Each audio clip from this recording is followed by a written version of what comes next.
Hola, ¿qué tal amigos? Bienvenidos a un episodio más de la Biblia bajo los lentes en este largo estudio que estamos haciendo con mucha calma sobre el Evangelio de Marcos.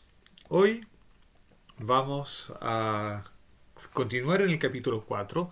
Vamos a considerar los versículos 21 al 34 del capítulo 4 de Marcos.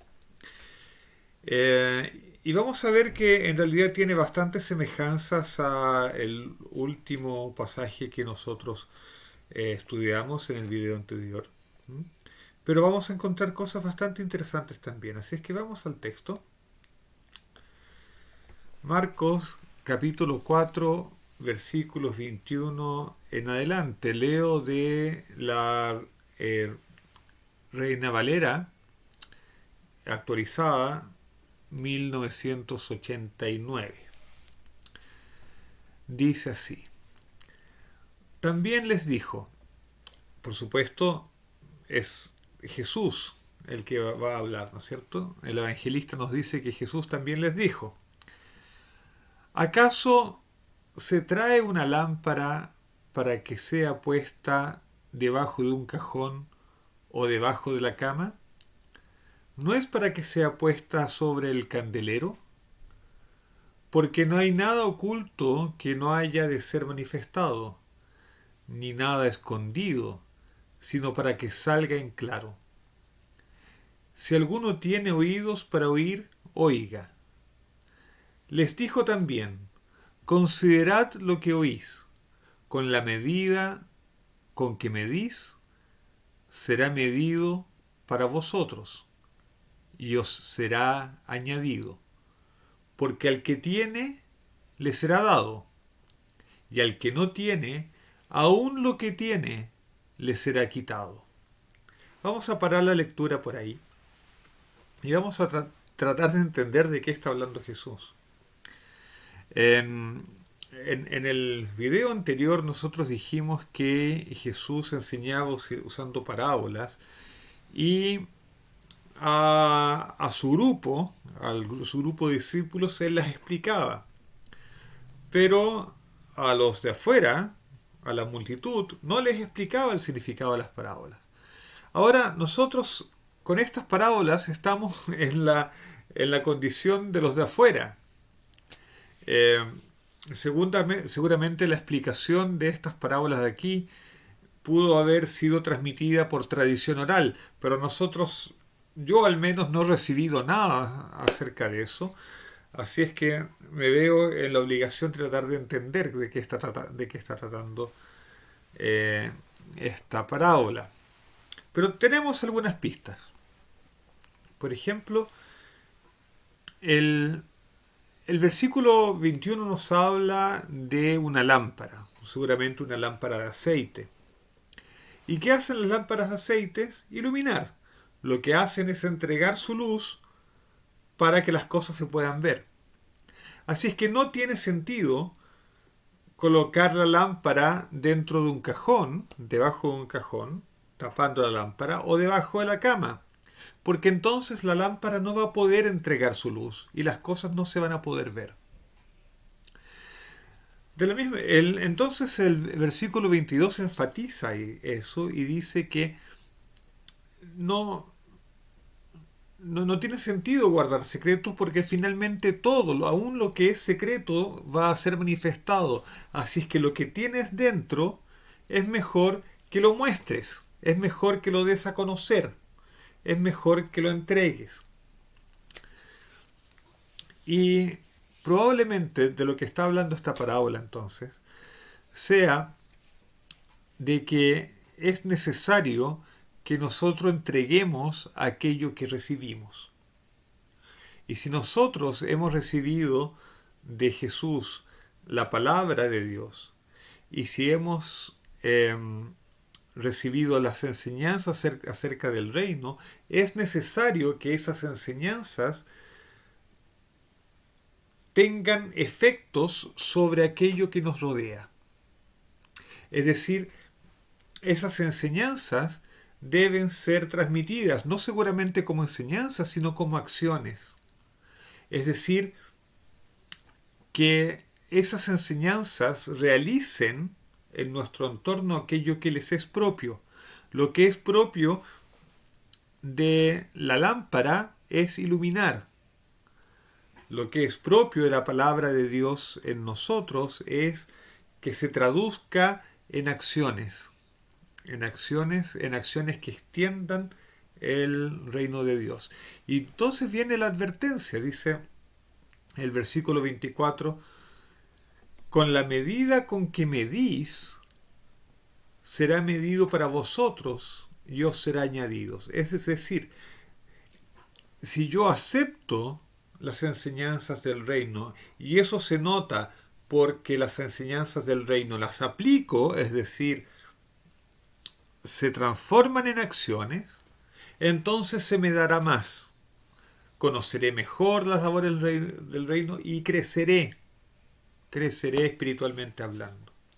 Pero si no lo hago, si retengo la medida en que la palabra de Dios tiene influencia en mí, entonces también será menguada la cantidad de influencia espiritual, digamos entre comillas, que el cielo tendrá sobre mí. Porque ¿qué propósito tendría que el cielo continuara influenciándome si yo me niego a traducir eso en beneficio de mi entorno? Esta frase del versículo 24 es usada en los evangelios de distintas maneras. Aquí al parecer tiene que ver con lo que acabamos de decir, con la aceptación de las palabras de Jesús, y a medida que yo acepto se me da más.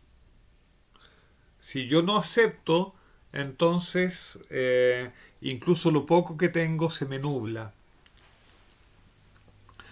En otros lugares de los evangelios, estas palabras se usan en relación al perdón, por ejemplo, o al juzgar.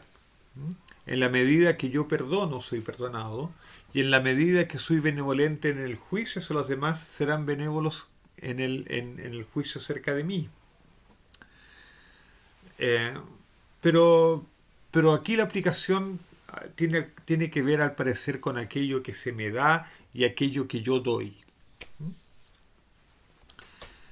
Vamos a ir viendo que esto se aclara un poco más. Como decimos, no tenemos muchas pistas, no tenemos la explicación de las parábolas, así que solamente tenemos que conjeturar acerca de qué es lo que nos dicen. El versículo 26 entonces continúa Jesús enseñando y dice, también decía, así es el reino de Dios, como cuando un hombre echa semilla en la tierra. Él duerme de noche y se levanta de día, y la semilla brota y crece sin que él sepa cómo. Pero de por sí la tierra da fruto.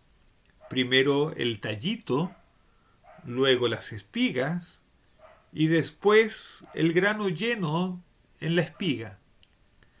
Y cuando el fruto se ha producido, enseguida él mete la hoz porque la siega ha llegado. Y aquí entonces tenemos otra parábola en que por lo menos se nos dice qué es lo que está siendo comparado. Y lo que está siendo comparado es el reino de Dios. Y ahora podemos interpretar esta parábola en dos planos. Uno, el plano personal, y el otro, el plano general. En el plano personal, yo creo que uno puede entender de la parábola que el crecimiento del reino de los cielos en uno es, primero, un hecho sobrenatural, porque es comparado a la semilla que crece y que nadie sabe cómo. En realidad hoy día nosotros sí sabemos cómo crecen las semillas, pero para el caso de la parábola, la persona que planta la semilla no necesariamente tiene que ser un biólogo y no necesariamente tiene que saber cómo son los procesos que hacen que crezca la semilla. De cualquier manera, nosotros también podemos podemos entender que la semilla crece por acciones que no dependen del todo del sembrador. El sembrador sembró, el sembrador regó seguramente, pero se fue a dormir y mientras él dormía, mientras él no hacía nada, de alguna manera, de manera que no entendemos, o mejor dicho, de manera sobrenatural, la semilla brota, brota y crece. De la misma manera, el reino de los cielos crece entre nosotros y en nosotros, de manera que no entendemos y que no depende enteramente de nosotros. Y también ese crecimiento es progresivo. Primero se forma el tallito, luego las espigas, y luego vendrá el grano en la espiga, luego vendrán los frutos. Por lo tanto, uno debe esperar que en uno mismo el reino se vaya desarrollando de manera progresiva hasta llegar a una plenitud. Entonces, si bien es cierto que Jesús previamente ha enseñado que la implantación del reino, la implantación de la palabra que transmite el reino, el mensaje del reino en nosotros, tiene que ser algo que tenga consecuencias y que nosotros mostremos la luz, también es cierto que no es esperable que se desarrolle ese reino completamente de manera instantánea, sino que hay un paso gradual. Puede ser rápida, habla de la noche para el día, pero hay un proceso. Primero el tallito, luego la espiga, luego el grano en la espiga. Así es que yo creo que esto nos ayuda a tener un poco de calma. A veces nos desesperamos porque nosotros mismos nos damos cuenta que no somos perfectos. Pero probablemente Dios tampoco espere que nosotros seamos perfectos de buenas a primeras, sino que haya un proceso de crecimiento, como el crecimiento que es ilustrado de la semilla. Pero también esta parábola puede ser entendida en el proceso general. En el proceso general. En el proceso de la historia del mundo. El reino de los cielos es implantado en este mundo como una semilla. Y esa semilla, de eso, este tema va a ser desarrollado más adelante por Jesús en la próxima parábola. Esta semilla al principio puede ser insignificante, pero brota y pasa por un periodo de crecimiento. En ninguna de esas etapas es perfecta ni es plena todavía, porque tiene que ir creciendo, tiene que ir desarrollándose. Pero llega un momento en que el reino se desarrolla, el reino llega a su plenitud, están los frutos y los frutos están maduros. Llega al punto en que es necesario cosechar, es necesario cegar. Y esta imagen de la siega, de la cosecha, en muchas partes del Nuevo Testamento es relacionada con el juicio. Por lo tanto, si bien es cierto existe una época de desarrollo del reino de Dios, llega un momento en que quien siembra, y quien siembra es Dios, ¿no es cierto? O al menos su representante, Jesús el Mesías en este caso, tiene que cosechar y tiene que recolectar aquello que la tierra produjo, aquello que se produjo. Ese reino que maduró, es necesario ahora intervenir y obtener los frutos. Así es que Jesús está haciendo una advertencia aquí. Está haciendo la advertencia de que hay un instante de decisión final. Hay una etapa de crecimiento, pero hay una etapa de decisión final, una etapa de juicio. Pero sigamos adelante porque el versículo 30 nos trae también un aspecto interesante. Versículo 30. También decía, ¿a qué haremos semejante el reino de Dios? ¿Con qué parábola lo compararemos? Y en este versículo, entonces, Jesús anuncia que va a enseñar algo más acerca del reino, pero de nuevo lo va a enseñar en parábolas, como si la parábola fuese el envoltorio que contiene la enseñanza acerca del reino, y por lo tanto tenemos que saber abrir el paquete, saber abrir este envoltorio. Versículo 31. Es como un grano de mostaza que cuando es sembrado en la tierra es la más pequeña de todas las semillas de la tierra. Pero una vez sembrado, crece y se convierte en la más grande de todas las hortalizas, y echa ramas muy grandes, de modo que las aves del cielo pueden anidar bajo su sombra.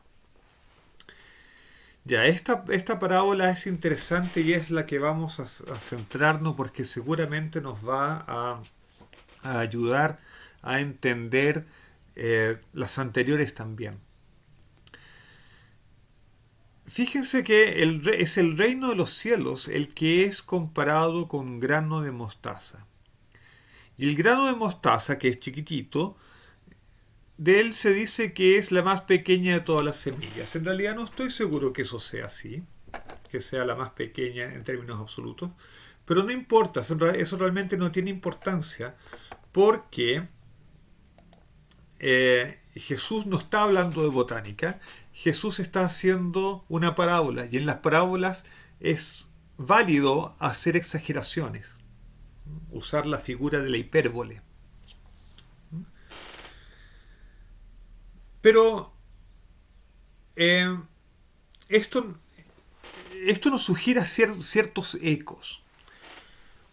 Porque acuérdense que Jesús no está hablando en el espacio sideral, Jesús no está hablando en el vacío, Jesús está hablando en un contexto histórico. Jesús le está hablando al pueblo de Israel, al pueblo conocedor del Antiguo Testamento, porque ha sido el que ha recibido los oráculos de Dios. Y en el contexto de Israel, Israel es el propio reino de Dios. Es decir, un Israel bajo el dominio de Dios constituye el reino de Dios. Y en la Torá está escrito que Dios no escogió al pueblo de Israel por ser el mejor o el más grande de los pueblos, sino al contrario, dice que Israel es el menor de los pueblos. De nuevo, estas son hipérbole.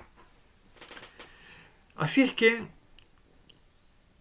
de alguna manera, aquí hay un eco, aquí nosotros estamos escuchando un eco del Antiguo Testamento, y es inevitable pensar que hay una cierta analogía, hay un cierto vínculo entre el grano de mostaza e Israel.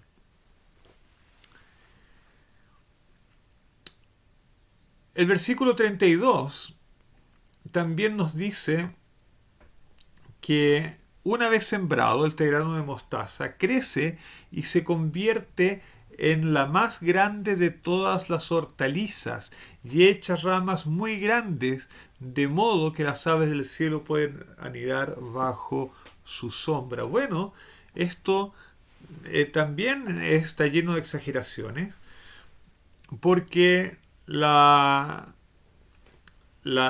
mostaza en realidad no es una planta muy grande, es un arbusto, pero es un arbusto invasor, es una planta que invade.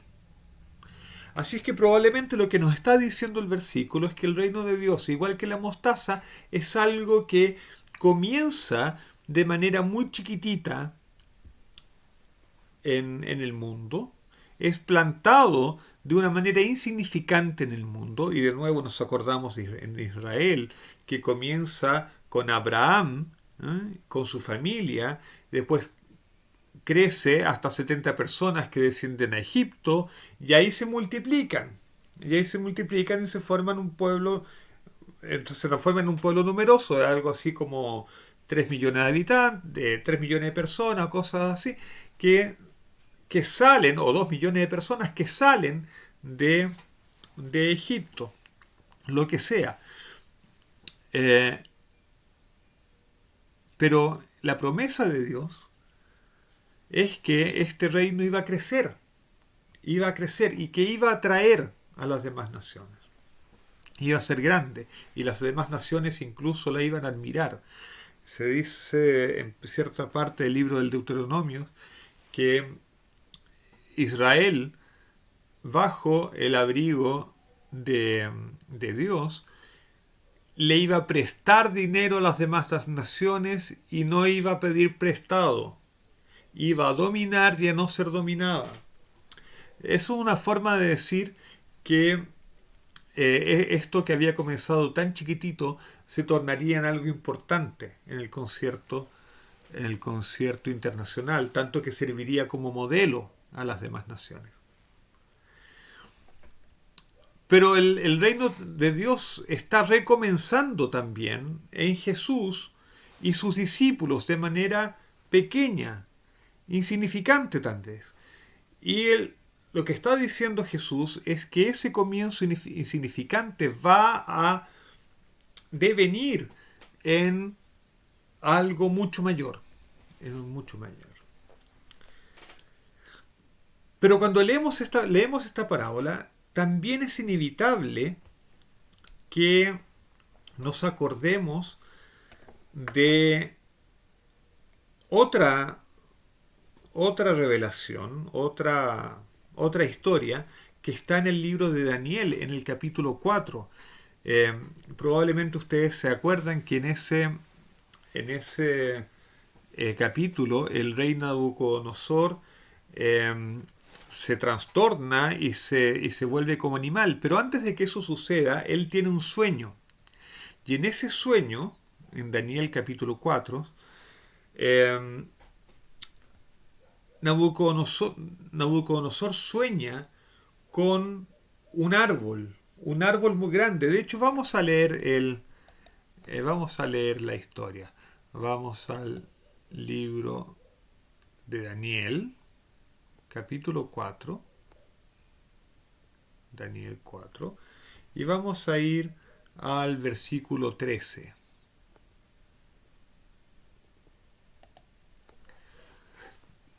Y aquí vamos a colocar el texto en arameo por si nos surge alguna duda. Entonces, en este capítulo 4 de Daniel, es Nabucodonosor el que relata la historia y dice: estando en mi cama, miraba las visiones de mi cabeza, y he aquí que un vigilante, uno santo, descendía del cielo. Él proclamaba con gran voz y decía... me estoy adelantando. Versículo 5. O versículo 4. Yo, Nabucodonosor, estaba tranquilo en mi casa y próspero en mi palacio. Entonces tuve un sueño que me espantó, y las fantasías sobre mi cama y las visiones de mi cabeza me turbaron. Luego sigue diciendo que él llamó a los sabios, pero que no pudieron descifrar el sueño. Y en el versículo 10 va a contar el sueño y dice: estas son las visiones de mi cabeza en mi cama. Yo miraba y he aquí un árbol en medio de la tierra, cuya altura era grande. Entonces tenemos un árbol grande, igual como en la parábola que cuenta Jesús. Un árbol o una planta que, si bien comienza pequeña, se transformó en muy grande. Aquí está el árbol de Nabucodonosor. No comienza pequeño, o no sabemos cómo comienza, sabemos simplemente que está en el estado de ser grande. Versículo 11. Este árbol crecía y se hacía fuerte, su altura llegaba hasta el cielo y era visible hasta los confines de toda la tierra. Su follaje era hermoso y su fruto abundante. En él había sustento para todos. Debajo de él se ponían a la sombra los animales del campo, y en sus ramas habitaban las aves del cielo. Todo mortal tomaba sustento de él. Fíjense, aquí hay varias cosas que son semejantes, varias imágenes que son semejantes a la historia de Jesús. Aquí se habla de animales del campo y aves del cielo que se cobijan bajo la sombra del árbol o en las ramas del árbol en el caso de las aves. Los animales del campo no son los animales domésticos, son los animales salvajes, silvestres. De la misma manera, las aves del cielo no son las aves domésticas, son las aves silvestres, en estado salvaje. Y ellas se refugian en este árbol. Sin duda, bueno, vamos a ver después la interpretación de la parábola, porque como leíamos en el versículo 14, viene una orden de derribar el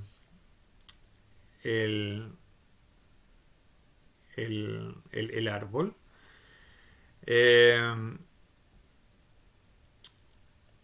Y en el versículo 20 viene la interpretación.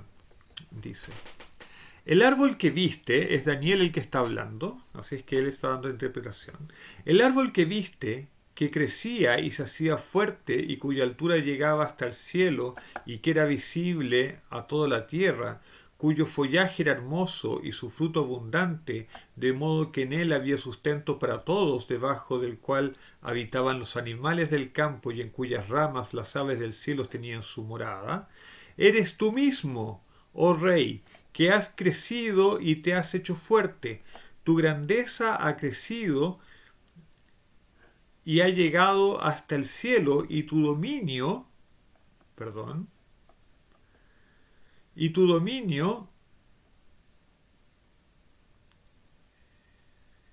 hasta los confines de la tierra. Entonces, el árbol es visto como el rey Nabucodonosor, o como su reino, ¿no? Su dominio sobre toda la tierra. ¿Y qué serían entonces los animales y las aves que se refugian en este árbol? Bueno, son todas las naciones que se someten a este rey y a este reino de Babilonia, y buscan refugio bajo el poder de este reino, en este caso el reino del rey Nabucodonosor. Entonces volvamos a nuestra parábola. En la parábola, entonces, nosotros tenemos también a un árbol que se hace grande y que representa el reino de Dios. Y se hace tan grande que en él pueden encontrar refugio las aves del cielo, las aves silvestres. ¿Qué pueden ser las aves silvestres? Bueno, si el reino de Dios está asociado principalmente a Israel como pueblo de Dios, o al grupo de Jesús, si ustedes quieren, a la iglesia en forma más particular, las aves del cielo pueden significar o deben significar las demás naciones, los gentiles.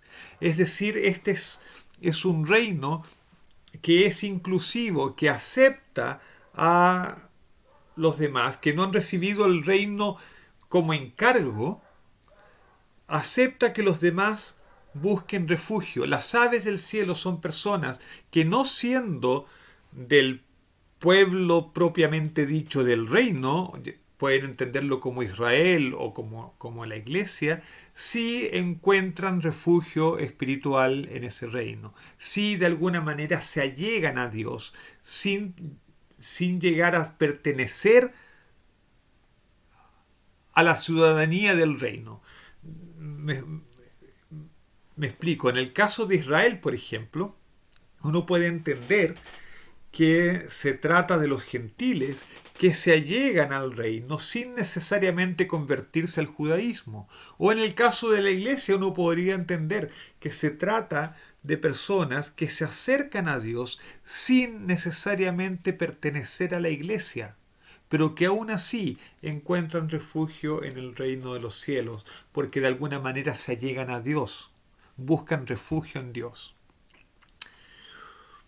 Por lo tanto, ahora podemos unir todas las parábolas que ha contado Jesús.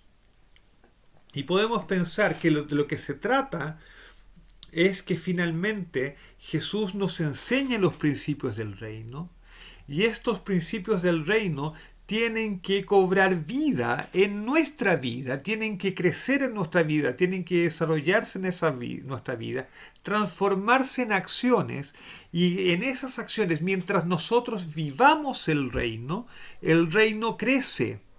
Y el reino crece tanto que otros van a buscar refugio y se van a llegar a Dios, se van a aproximar a Dios, aunque sin llegar a ser ciudadanos del reino propiamente tales, con el real sentido de pertenencia, sin ser miembros plenos, sí se acerca y se allegan y de alguna manera se refugian en Dios gracias al crecimiento que ha tenido este reino. Y ese crecimiento del reino es a la vez un proceso y es sobrenatural. Y al final de los tiempos, todos los que se hayan allegado a Dios, ya sean naturales o no, van a ser recogidos entonces por Dios. Lo importante de esto es que el reino de Dios no es tanto una doctrina como una vivencia. El reino de Dios es algo que se vive mucho más que una enseñanza que debe ser transmitida. Por supuesto también hay de eso, pero en definitiva lo más importante es que el reino de Dios es algo que se vive, porque son los principios del reino los que deben hacerse carne en nosotros y actuar en este mundo y actuar en la reparación del mundo. Así es que yo creo que estos pasajes nos dejan un desafío tremendo, el desafío de decidirnos a formar parte de este reino de una manera valiente. Y que nos debemos atrever a crecer en este reino, permitir que el reino se desarrolle en nosotros y de alguna manera nos traspase, salga de nosotros, florezca de nosotros y finalmente contribuya a la reparación de este mundo. Nos falta un poquito del texto todavía que considerar. Nos faltan 3 versículos que dicen, o 2 versículos, el versículo 33 y el 34, que dicen: con muchas parábolas semejantes les hablaba la palabra, conforme a lo que podían oír. No les hablaba sin parábolas, pero en privado les explicaba todo a sus discípulos. Eso ya lo hemos comentado antes. Jesús enseñaba en parábolas y la gente no entendía demasiado. Y justamente Jesús les enseñaba en parábolas porque no podían entender demasiado. Sin embargo, a los suyos les explicaba y les enseñaba y los entrenaba para vivir y para transmitir el reino. Yo creo que también nosotros tenemos la responsabilidad, teniendo la Biblia en nuestras manos y teniendo la guía del Espíritu Santo, tenemos el desafío de aprender a vivir, a decidirnos a vivir todos los días los principios del reino, a crecer en ellos, primero el tallo, luego la espiga, para tener finalmente los granos en las espinas y llevar mucho fruto, es decir, contribuir de manera significativa a la reparación de este mundo. Que el Señor nos bendiga, que tengamos todos un Shabbat Shalom. Eh, ya, ya el sol se está poniendo, así es que entramos en la alegría del reposo del Shabbat y que lo disfrutemos con nuestro Dios. Chao.